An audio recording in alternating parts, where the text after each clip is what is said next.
Woods, and this is why I am for the death penalty. Have you ever thought that the person that you live next to, or even sitting right beside, you could have been a murderer or even a rapist? If that person would have killed a loved one or someone that you knew, should he be sentenced to death? I believe he should be sentenced to death. Emmanuel Tate states that if an offender has committed murder, he must die.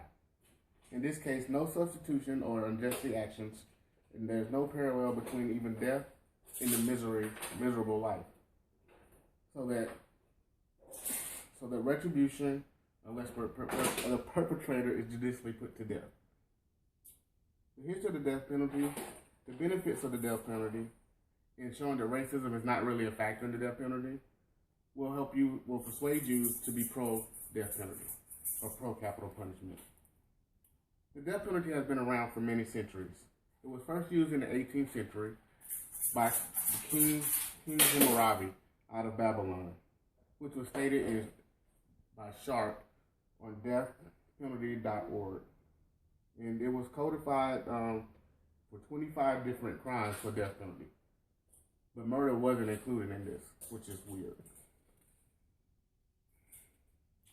The first death sentence historically that occurred in the 16th century in Egypt, where a person was accused of magic and was ordered to kill himself. This was only done for nobility, and this was actually stated by Husani, and was also ordered to take their own life.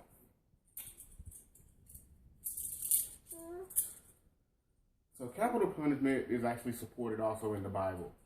We look under the book of Exodus, and in Exodus, in the King James Version, also in the NIV version, it states that anyone who strikes a man or kills him shall be surely put to death. However, if he doesn't intentionally mean to kill this person, he will go before God. But if he schemes and kills another man deliberately, take him away from the altar and put him to death. This shows that the death penalty is also believed in by Jesus Christ. So an article titled Death Penalty, Rarely Doled Out to Those Whose Crimes Include Minority Victims, we see that racism, there is no racial overtone, even though the article tries to show this. It says that 39 out of the 32 executions that were committed against white people, were committed against white victims, and only one victim was black. There's a fundamental error to this article because it only takes into basically the population. It doesn't take into the act that the crimes that were committed were more heinous. So that's why you would see more white victims on death row, and more black victims black people on death row. They're committing more heinous acts. Of the 62 victims on the persons executed, and this was shown by death penalty information, 49 of the victims were white. That's 78%. And of those 49 they were killed by other white victims, white people. In all, 31 criminals were executed in 2013. 7 of them were black, 2 Latino, and 22 of them were white. This means that 71% of those executed for killing white people were actually white people. So again, that shows that race doesn't actually play as big of a portion in the death penalty and capital punishment as a whole. So we have to take racism out. And that's one of the biggest deterrents of the death penalty. The last fact is that the death penalty would actually save taxpayer money if we didn't allow them to sit around in jail and just rot. Again, on Death Penalty Information Center, there are many stats that show that most death row inmates are on death row for more than 20 years before they even know what their fate will be, or even if they know what kind of, if they're going to die or if they're going to live. We would actually execute them on time and give them their sentence. We would actually be able to save more taxpayer money than what we're actually doing.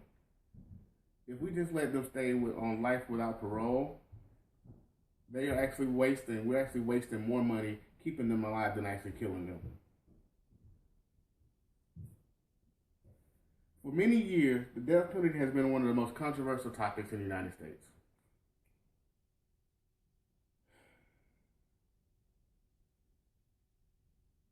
And based on the things that I've actually stated in my speech today, I believe that I have persuaded a few individuals to actually believe more in the death penalty.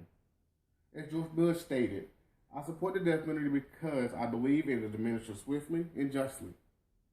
Capital punishment is a deterrent for future violence, and also it will save other innocent lives by not letting these criminals back out on the street. The death penalty is one of the only ways to curtail violent acts of crime, also to save taxpayers money. And as long as we don't see any kind of racial overtone, the death penalty is fair to use. So in closing, we must think about the victims of the violent crimes. We must think how did they didn't get their last statements or to get to create a will or live out their final days and die by natural causes. They need the justice and they need the death penalty.